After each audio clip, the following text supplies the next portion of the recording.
Abu Hurajra radiallahu anhu tregon se profeti alayhi salatu wasalam tek Imam Buhariu dhe Muslimi thot, nuk është i fortë ai që i mund të tjerët thot, por ai i cili kontrollon mërzinë dhe hidhrimin e tij.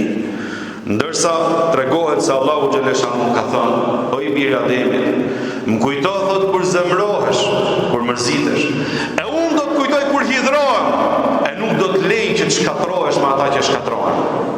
Nuk do të lej që të shkatrohesh me ata që shkatrohen. Ka njerëz që subhanallahu jetojnë vetëm për ndjenjën e hakmarrjes.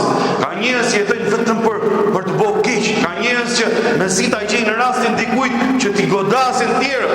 Ka njerëz që mezi presin vetëm kjo i më gjallë ndjenja e urrëties dhe hakmarrjes. Subhanallahu, çfarë mund të jetë bo? Çfarë mund të jetë shndrua ajo zemër e cila rrihet zezë edhe i shef tjerët me inat, i shef tjerët me urrëtie, pashallah.